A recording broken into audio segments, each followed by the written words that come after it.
यही बात। तो हम रिजल्ट क्या निकालते हैं कि जितना हम एक्शन में फोर्स लगा रहे हैं उतना ही वो रिएक्शन में फ्रिक्शन क्रिएट कर लेता है, अपने आप को वो एडजस्ट कर लेता है। ये कौन सी कैरेक्टरिस्टिक हो गई? Auto adjustment. ठीक है, ये सब सिंपल रूल फ्रिक्शन का। देखिए, up to a certain limit,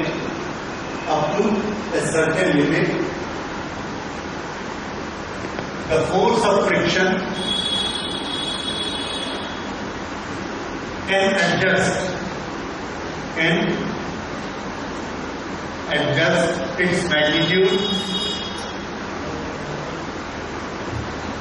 its magnitude and direction. Can adjust its magnitude and direction as required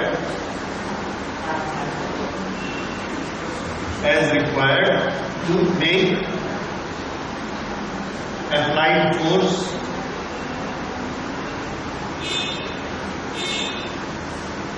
zero.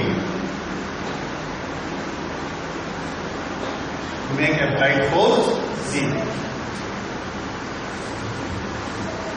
In such case, friction is equal to applied force. Applied force, एक छोटी सी सावधानी और रखेंगे, applied force in tangential direction.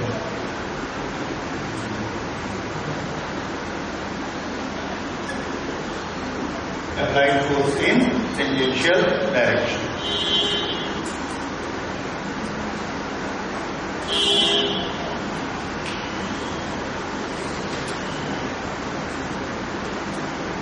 ठीक है,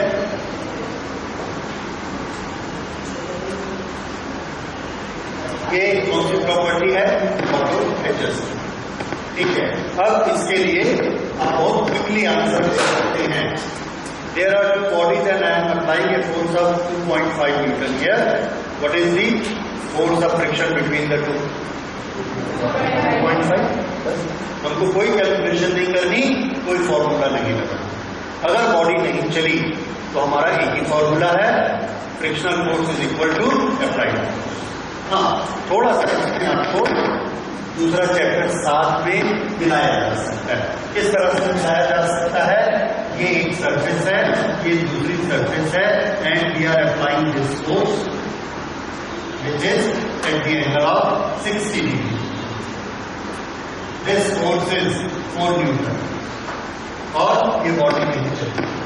जैसे हमने ground पे एक सूटकेस रखा, सूटकेस को ऐसे एक रस्सी से बांधा या उसका जो रॉड रहता है मूव करने का 60 डिग्री, और हमने फोर्स लगाया 5 न्यूटन, ऐसे 4 न्यूटन ऐसे, और अपनी सूटकेस चला गया, तो फोर्स ऑफ फ्रिक्शन की जरूरत। यहां पर आप 4 न्यूटन आंसर नहीं देंगे। क्यों? क्योंकि हमको डायरेक्शन कैसी चाहिए? हमको मालूम है कि मोशन इधर होने वाला है, इधर मोशन इधर नहीं होगा।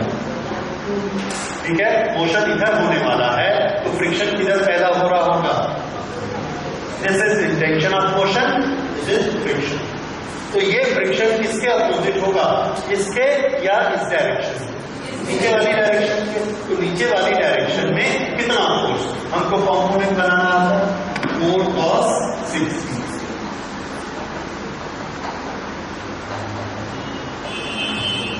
तो फोर्स ऑफ फ्रिक्शन इसके बराबर हुआ 2 न्यूटन। ये आपको सावधानी। अब यहां पर मान लीजिए ज्यादा से ज्यादा फोर्स लगता है 4 न्यूटन, हमने इसमें लगा दिया 10 न्यूटन, कभी आगे नहीं बढ़ रहे। क्यों? क्योंकि हम 10 न्यूटन इधर लगा रहे हैं। अगर हम 10 न्यूटन ऐसा लगा रहे हैं तो हमारा सूटकेस इधर जाएगा। तो इधर जाने के लिए फोर्स भी इधर ही लगना चाहिए। अगर हम इधर इधर इधर फोर्स लगाते हैं तो हमको फ्रीडम है, हम लगा सकते हैं, लेकिन आगे कौन बढ़ाएगा? उस फोर्स का वो वाला कॉम्पोनेंट जो इस डायरेक्शन में is responsible for flight in direction. ठीक है, तो ये हमने 20 न्यूटन किया, पूरा बैग ही हाथ में उठा लिया। ठीक है, लेकिन अगर फ्रिक्शन के अधीन चलाना है तो ये वाला फोर्स हमको डेवलप करना पड़ता है, because friction is this direction. इसलिए अभी हम उस पर आगे आएंगे।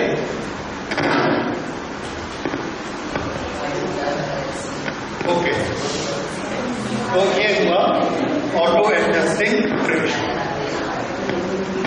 आज बस यही तक करते हैं, ऑटो एडजस्टिंग तक। Start from limiting friction. That is the most important topic. Limiting friction and its calculation. Limiting friction.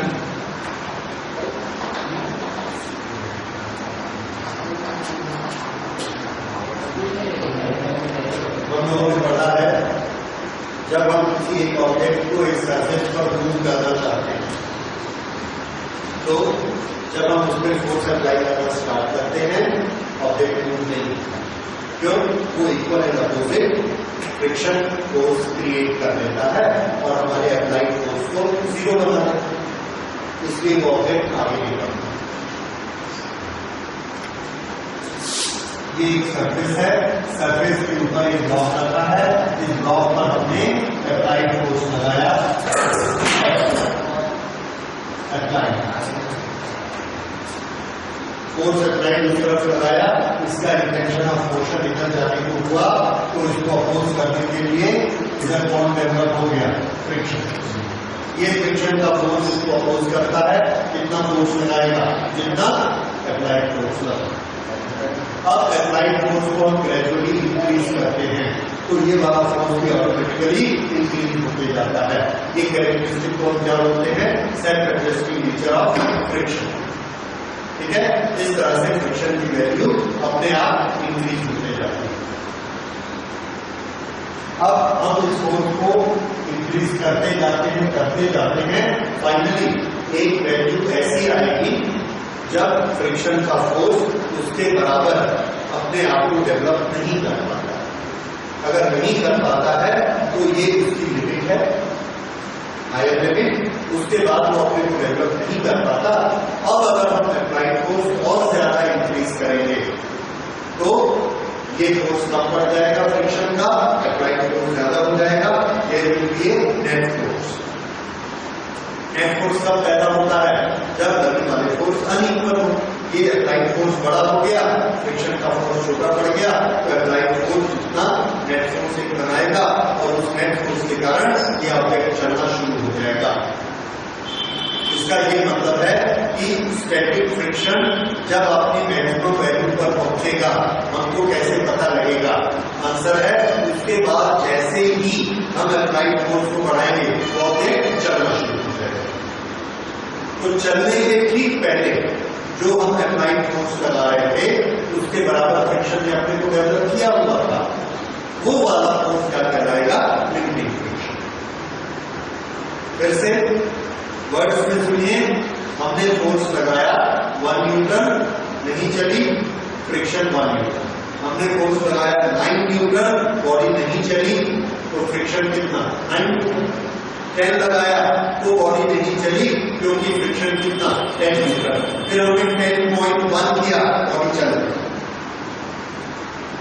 तो हमको रीडिंग से समझ में आया कि कब तक बॉडी नहीं चलेगी, 10 तक नहीं चलेगी, 10 के बाद हम बढ़ाएंगे तो चलेगी। यानी स्टैटिक फ्रिक्शन अपने आप को सेल्फ एडजस्ट करते करते करते मैक्सिमम किस वैल्यू तक ला सका, 10, उसके बाद वो नहीं ला सका। और जब हमने 10.1 किया तो हमारे नेट फोर्स के कारण बॉडी आगे उस जिसके कारण 2.1 देगा।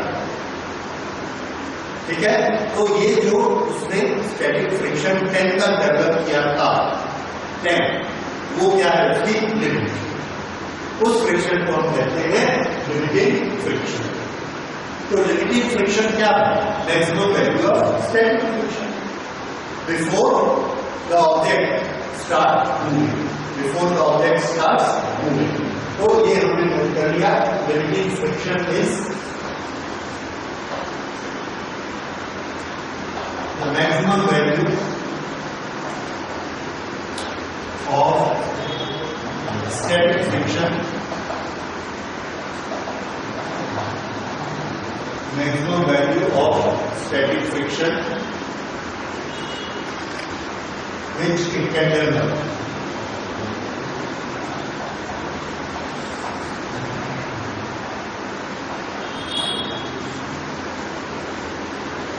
एक के लिए हमको क्लियर करना चाहिए, static friction which can be developed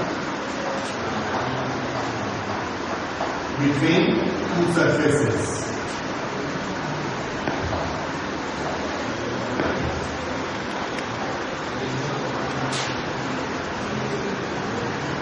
If applied force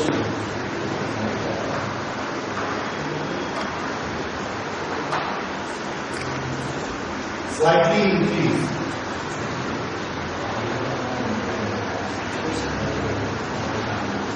if applied force is slightly increased, it will start moving.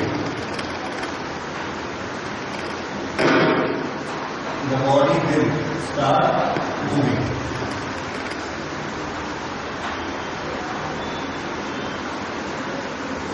और अगर ये मूव होने लगी तो फिर फ्रिक्शन का नाम बदल जाएगा, वो क्या बन जाएगा, काइनेटिक फ्रिक्शन।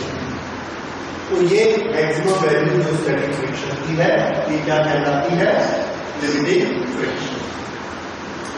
ओके, अब इस लिमिटिंग फ्रिक्शन कुछ रूल होते हैं। लिमिटिंग फ्रिक्शन कितना होता है इस पर डिपेंड करता है। तो नोट करिए रूल्स ऑफ लिमिटिंग फ्रिक्शन।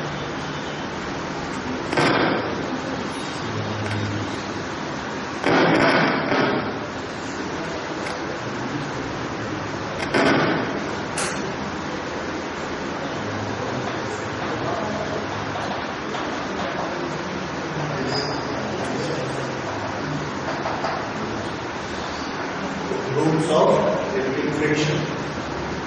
पहला रूल लिमिटिंग फ्रिक्शन का, जो चीज जितनी ज्यादा भारी होगी उतना ज्यादा फ्रिक्शन क्रिएट करेगी। ये अगर हमने इसके ऊपर इसको रखा 100 ग्राम का, तो इसको खींचने में हमको फोर्स लगाना पड़ा 10 न्यूटन। अगर इसके ऊपर 100 ग्राम और रख दे तो ये कितना हो जाएगा 200 ग्राम। अब जो हम फोर्स लगाएंगे उतने ही फोर्स हो जाएगा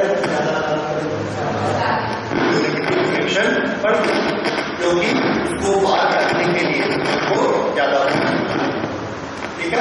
तो लिमिटिंग फ्रिक्शन किस पर डिपेंड करता है, वेट। यहां पर इसको थोड़ा सा सिंपलीफाई करेंगे, वेट की बजाय एक और शब्द यूज करेंगे, रिएक्शन। नॉर्मल रिएक्शन क्या होता है इसको समझ लीजिए। Normal reaction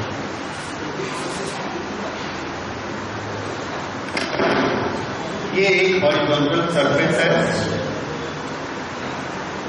horizontal. इस पर हमने इस बॉडी को रखा, इस बॉडी ने इस बॉडी पर अर्थ का फोर्स लगा, उस अर्थ के फोर्स के कारण ये नीचे जाना चाहती है। इसने टेबल ने इसको रोक लिया, नीचे नहीं जाने, तो इसने अर्थ के फोर्स को यूज नहीं कर पाई, नीचे नहीं जा रही है। तो ये क्या करती है, उसी फोर्स से टेबल को दबा देती है। तो किसी भी ऑब्जेक्ट के ऊपर, टेबल के ऊपर हमने एक बुक रखा, तो बुक उस टेबल को नीचे की तरफ दबाती है। किस फोर्स से दबाती है, तो आंसर है यहां से, इसने इधर एक फोर्स से दबाया। This is action of the book on the table. ये एक एक्शन रिएक्शन पेयर बना। टेबल क्या करेगा, it will apply equal opposite force on the book, on the book. ये क्या है, एक्शन। वेट, ये क्या है, रिएक्शन। रिएक्शन का नियम क्या है, it is equal and opposite to the action. इसलिए रिएक्शन भी कितना हुआ, रिएक्शन का मैग्नीट्यूड कितना हुआ, mg। तो mg एक्चुअली होता क्या है, वेट। तो वेट क्या चीज है, एक्शन है, इसलिए रिएक्शन का मेजरमेंट भी कितना हो गया, mg। ये बात समझ में आई, ओके। तो ये रिएक्शन हमको लेना है mg। अब हमको मालूम है जितनी ये चीज भारी होती जाएगी उतना ही इन दोनों के बीच हमको फोर्स ज्यादा लगाना पड़ेगा चलाने के लिए। चलाने का फोर्स हमको क्या बताता है, चलाने का फोर्स हमको लिमिटिंग फ्रिक्शन की वैल्यू बताता है। अगर हम एक बॉडी को खिसका पाए, 99 100 न्यूटन लगाया, नहीं चली, 100.1 किया, चली, तो इसका लिमिटिंग फ्रिक्शन कितना, 100। हमने इसके ऊपर वजन रख दिया, अब हम इसको दबाते हैं तो ये 150 तक नहीं चली, 151 किया, चल पड़ी, तो इसका लिमिटिंग फ्रिक्शन कितना, 150। क्यों बढ़ गया, क्योंकि हमने इसका वेट बढ़ा दिया। वेट बढ़ा दिया कि इसको बड़े जोर से दबाता है, तो हमको खिसकाने में फ्रिक्शन भी इसका बढ़ गया, खिसकाने में ज्यादा फोर्स लगता है। तो लिमिटिंग फ्रिक्शन इसके प्रोपोर्शनेट होता है रिएक्शन। और हम जानते हैं कि रिएक्शन हॉरिजॉन्टल केस में इसके प्रोपोर्शनेट होता है mg। रिएक्शन के बारे में दो चीजें और अभी से उसको ले लीजिए, आगे हमको काम आएगा। अगर नीचे वाली सरफेस हॉरिजॉन्टल नहीं है तो कैसी है, इंक्लाइन। ये सरफेस है इंक्लाइन, और इस सरफेस पर हमने एक बॉडी को रखा, जिस बॉडी का वेट है वेट mg।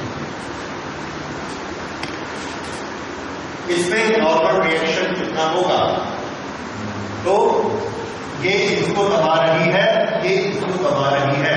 नॉर्मल बनाने के लिए हमने ये बनाया, ये एंगल कितना 90। तो इस रिएक्शन का नाम क्या है? Normal reaction. नॉर्मल रिएक्शन शब्द में रिएक्शन क्या बताता है? फोर्स। नॉर्मल क्या बताता है? उसकी डायरेक्शन। डायरेक्शन यानी 90 डिग्री। तो ये 90 डिग्री पर ये रिएक्शन बना। ये क्या mg के बराबर है? आंसर है नो, mg के बराबर नहीं है। तो फिर ये कितना है? तो इस वेट के हमने दो कंपोनेंट किए, एक तो इस डायरेक्शन में काम करेगा और एक तो इसके परपेंडिकुलर इस डायरेक्शन में काम करेगा। ये 90 डिग्री। अगर ये एंगल थीटा है तो ये एंगल भी कितना होता है? थीटा। अगर ये थीटा है तो ये mg का ये वाला कंपोनेंट कितना होगा? mg cos theta. और ये कंपोनेंट कितना होगा? mg sin theta. mg cos theta, mg sin theta. अब ये बताइए, इस ब्लॉक में इस इंक्लाइंड सरफेस को कितने फोर्स से दबाया? mg sin थीटा या mg cos theta? Very good, mg cos theta से उसने उसको दबाया, दैट इज द एक्शन। अगर ये एक्शन है तो रिएक्शन भी कितना होगा? mg cos theta. This is reaction, normal reaction, and in this case normal reaction is mg cos theta. ये नॉर्मल रिएक्शन, ठीक है। तो अगर वो हॉरिजॉन्टल सरफेस है, हॉरिजॉन्टल, तो रिएक्शन किसके बराबर होता है? mg। अगर इंक्लाइंड सरफेस है तो रिएक्शन किसके बराबर होता है? mg cos theta. थोड़ा सा कम हो जाता है। अगर ये सरफेस ऐसी हो गई, दिस इज ए वॉल, और यहां पर हमने एक ब्लॉक को रखा। अगर इस ब्लॉक को रखा, ये पुस्तक हमने यहां दीवार पर रखी, जब हम इसको ऐसा रखते हैं तो ये गिरती है नीचे, तो हम क्या करते हैं? दबा देते हैं। हम फोर्स किधर लगा रहे हैं? अंदर की तरफ, ठीक है। और अगर हमने फोर्स कम किया तो गिर जाएगा। ये हमने यहां पर बुक रखी और ऐसे फोर्स लगाया, वो किधर चली? क्या नहीं चली। अगर नहीं चलती है तो क्या करती है इस फोर्स का? याद रखिए, फोर्स को खर्च किया जाता है क्या करने में? चलने में। इसमें खर्च किया क्या? नहीं किया। क्यों नहीं चली? तो फिर उस फोर्स का क्या करेगी? आंसर आगे बढ़ा देगी। आगे बढ़ा देगी तो किसको दबाएगी? उसको ट्रांसफर कर देगी वॉल। तो इसने उस फोर्स से वॉल को प्रेस किया। ये ऐसे,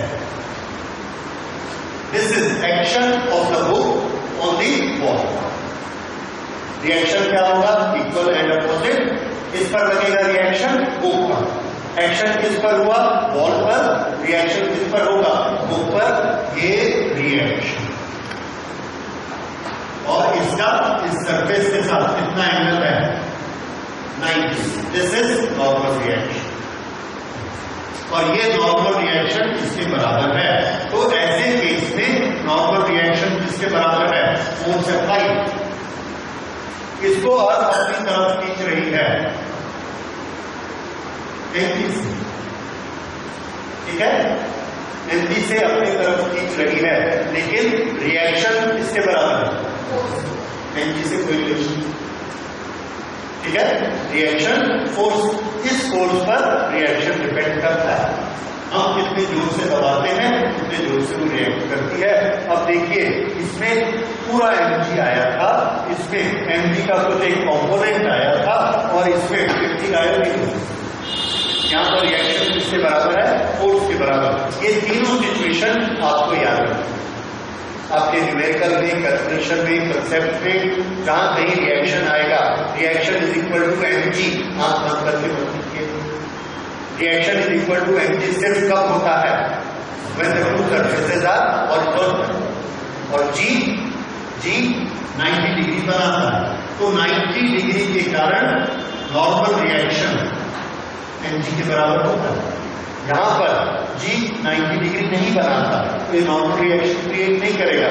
उसका एक कंपोनेंट cos थीटा ये नॉर्मल रिएक्शन क्रिएट करेगा, और यहां पर थीटा की वैल्यू 90 हो गई। वही फॉर्मूला है, mg cos थीटा सब जगह है। देखिए, यहां पर थीटा की वैल्यू कितनी है? Theta is equal to 0। तो cos थीटा कितना हो गया 1। तो रिएक्शन कितना हो गया normal reaction mg into 1 that is mg। r is equal to mg। इस केस में थीटा कितना है ये mg और ये रिएक्शन ना सरफेस, ये सरफेस के साथ उसका एंगल यहां पर हमने बनाया ये एंगल 0, फोर्स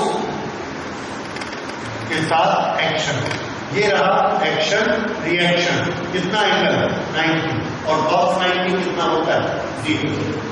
इसलिए mg का कौन सा पोर्शन यहां काम करेगा 0। तो mg इसमें पार्टिसिपेट नहीं करेगा। ठीक है, तो ये तीनों चीज याद रखिए, mg cos थीटा और यहां पर अप्लाई ऐसा, ये तीन तरह से रिएक्शन होता है। अब हम वापस आते हैं अपने लॉ पर। हमारा लॉ क्या कहता है, the limiting friction is directly proportional to reaction, normal reaction.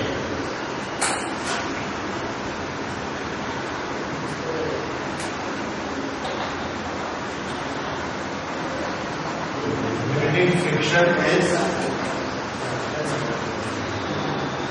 proportionate to normal reaction. That is, friction is proportionate to normal reaction. If friction is proportionate to normal reaction, तो हम इसको equate करते हैं, this becomes friction is equal to u into r. Mu is a constant which tells us about the nature of two surfaces, and this is known as coefficient of friction.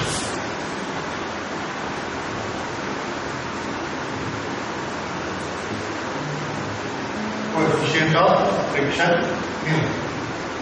Okay, इसको हम mu को फिर दोबारा study करेंगे, पहले हम rules को complete कर लेते हैं। ये पहला रूल है, दूसरा रूल नोट करिए। Okay, the second rule says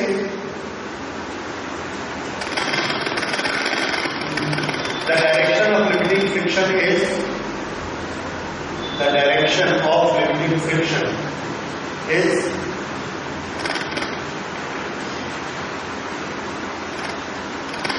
opposite to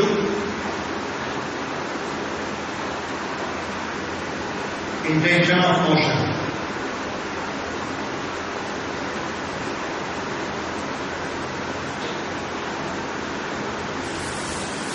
Opposite to intention of motion.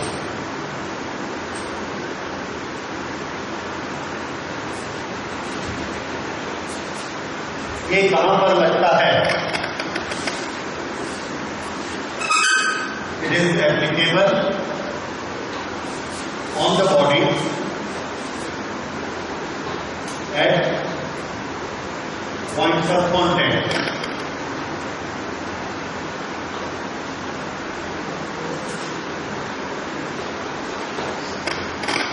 ये एक सरफेस है, इसके ऊपर हमने ये एक बॉडी खड़ी की है, यहां पर हम फोर्स लगा रहे हैं F।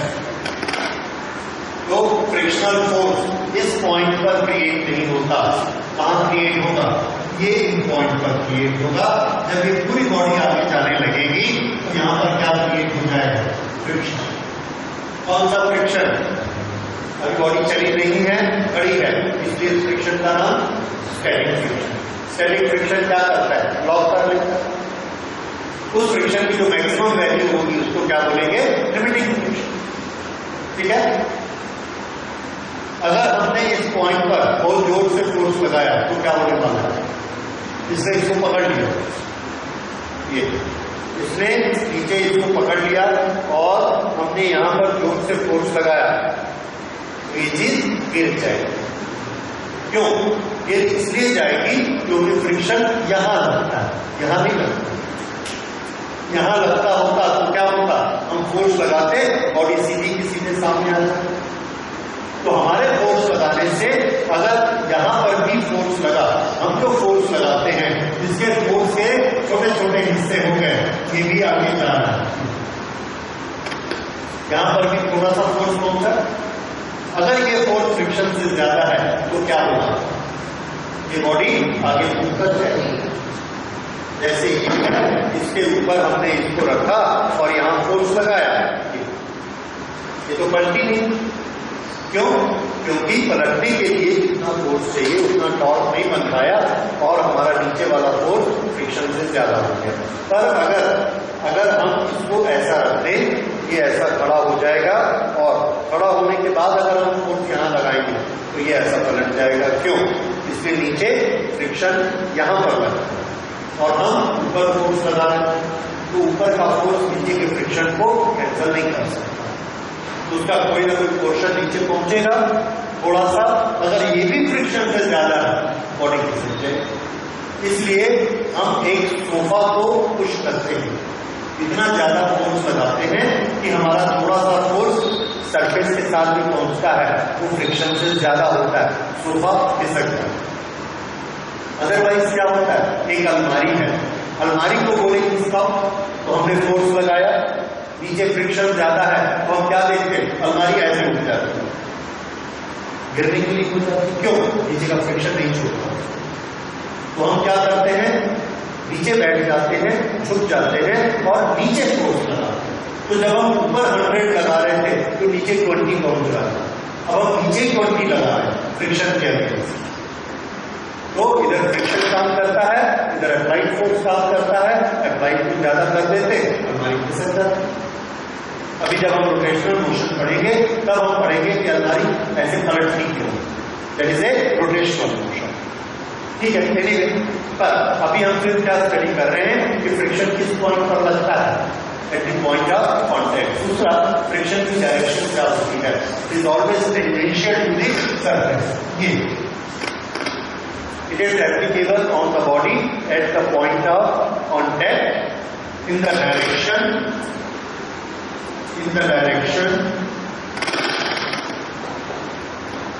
tangential to surface.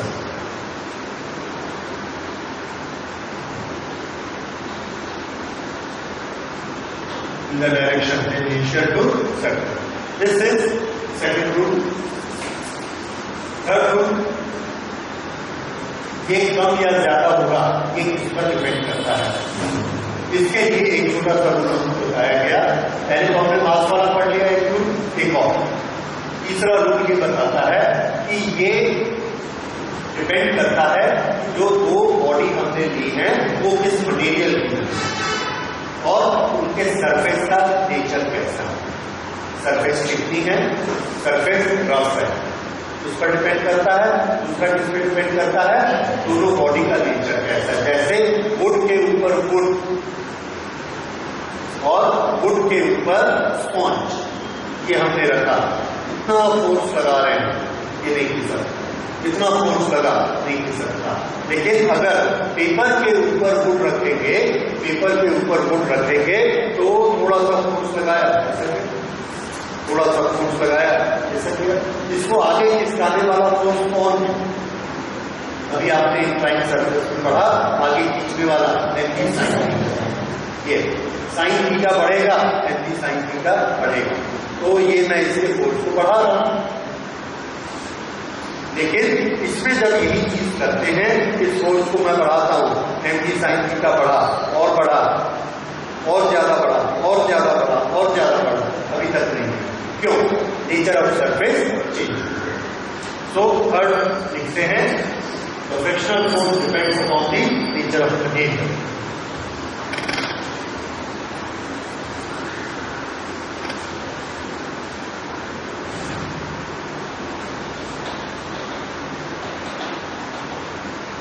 Lifting friction depends on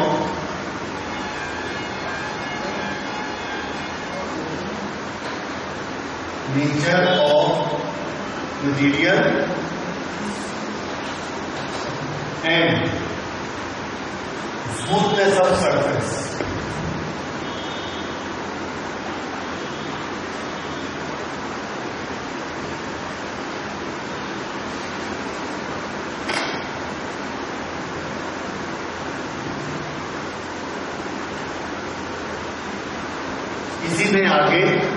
it does not depend on area of surface. It does not depend upon area of surface.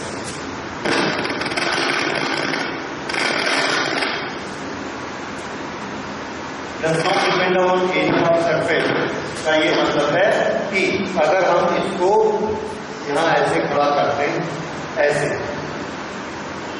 और इसको स्लाइड करते हैं, 5 न्यूटन लगाया, ये चल पड़ा,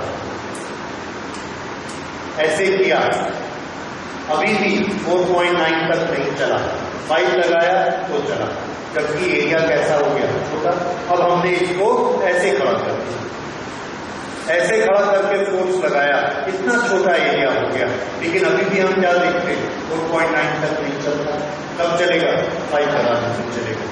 इसका मतलब इसमें लिफ्टिंग फ्रिक्शन 5 था, इसमें लिफ्टिंग फ्रिक्शन 5 है, इसमें लिफ्टिंग फ्रिक्शन 5 है, जबकि इसमें एरिया ऑफ कॉन्टैक्ट इतना बड़ा था, इसमें एरिया ऑफ कॉन्टैक्ट छोटा हो गया, इसमें एरिया ऑफ कॉन्टैक्ट और छोटा हो गया, लेकिन लिफ्टिंग फ्रिक्शन में कोई अंतर नहीं आया। क्यों अंतर नहीं आया? इसलिए क्योंकि इस बॉडी का वेट सेम है, तो नॉर्मल रिएक्शन भी कैसा है, सेम। और फ्रिक्शन किस पे डिपेंड करता है, नॉर्मल रिएक्शन पे डिपेंड करता है, एरिया पे डिपेंड नहीं करता। तो एरिया कम या ज्यादा होने से क्यों नहीं फर्क पड़ा? ये ज्यादा पॉइंट कांटेक्ट में है, ये 100 मॉलिक्यूल कांटेक्ट में आ रहे हैं, अभी कितने कांटेक्ट में आ रहे हैं, 50, अभी कितने कांटेक्ट में आ रहे हैं, 20। तो हमारा फोर्स कम क्यों नहीं लगता?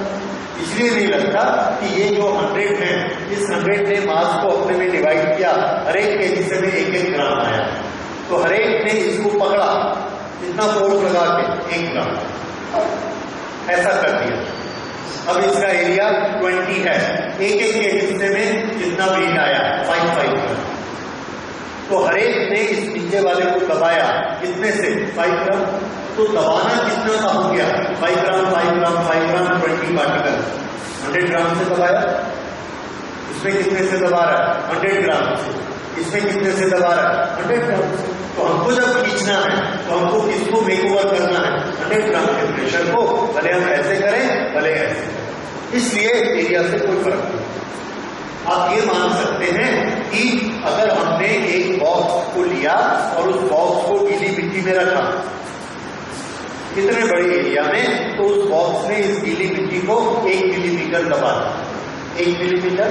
अब हम इसको खींचते हैं तो 1 मिलीमीटर ऊपर उठेगा, ऐसा आ जाएगा, ठीक है। पूरा एरिया कितना ऊपर उठेगा, 1 मिलीमीटर ऐसा। अब हमने उस बॉक्स को ऐसे रखा, ऐसा रखने से उसका प्रेशर ज्यादा पड़ा, 5 मिलीमीटर अंदर चला।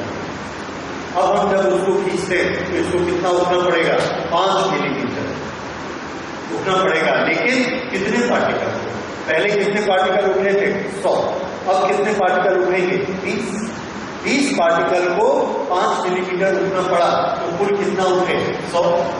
इसमें 100 पार्टिकल को 1 मिलीमीटर उठना पड़ा, कुल कितना उठना पड़ा, 100 बराबर। इसलिए ऐसा रखिए, ऐसा रखिए, कोई अंतर नहीं। बात समझ में आ रही है? किस पे डिपेंड करता है, वेट, ठीक है। तो फ्रिक्शन किस पर डिपेंड करता है, वेट पर डिपेंड करता है, एरिया ऑफ द सरफेस पर डिपेंड नहीं करता।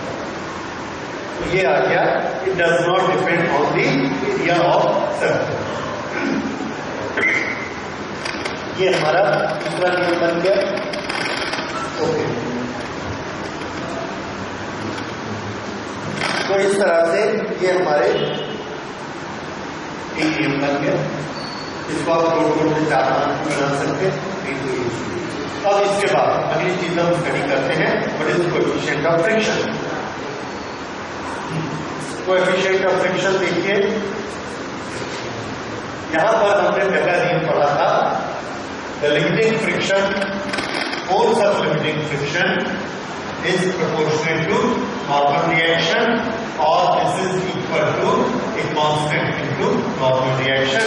This constant is known as coefficient of friction. Mu is coefficient coefficient of friction between two surfaces.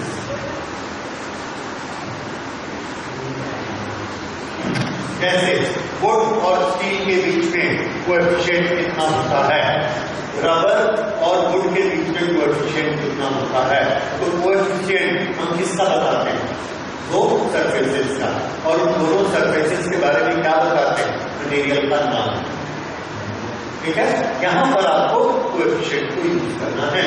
जैसे अगर हम एक टेबल को फर्श पर खींच रहे हैं तो कोएफिशिएंट ऑफ फ्रिक्शन किसका होता है, तो बोलेंगे there is a coefficient of friction between wood and stone material, wood and stone, और wood and cement plaster, wood and tiles, और अगर नीचे ग्रेनाइट लगा वुड एंड ग्रेनाइट। ये तो फिर से कोएफिशिएंट ऑफ फ्रिक्शन इसके बीच होता है, दो मटेरियल के बीच, उन दोनों मटेरियल का कहां उपयोग हो रहा है, they are making the two surfaces. This is how we are going to use this word coefficient of friction. So coefficient of friction between two surfaces. और इसको क्लियर कर लेते हैं, two materials making surfaces.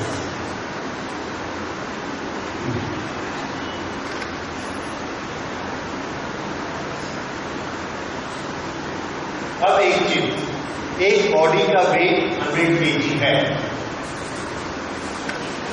अगर R की value 100 kg है और हम इसको मूव करना चाहते हैं, किसी भी चीज को मूव करने के लिए हमको कितना फोर्स लगाना पड़ता है।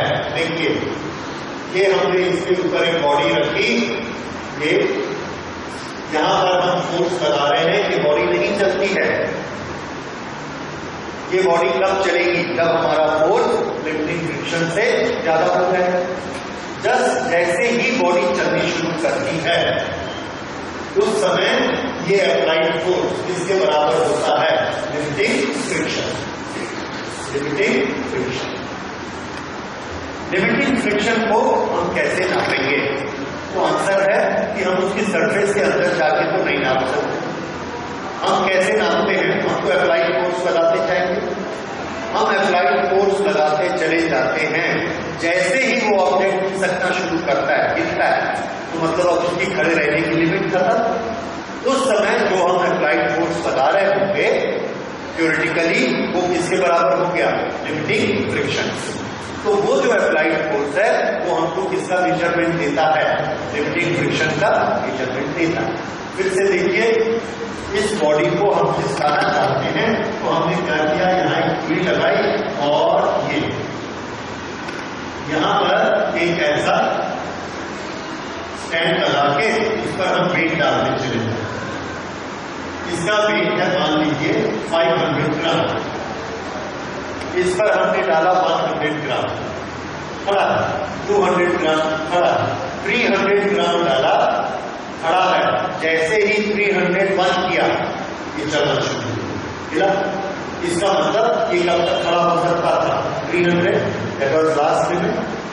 तो हमारा अप्लाइड फोर्स कितना है, 300, और ये खिसकना शुरू हुआ, इसका मतलब इसका लिमिटिंग फ्रिक्शन कितना, 300। तो लिमिटिंग फ्रिक्शन को हम यहां से नहीं नापते, यहां से नापते।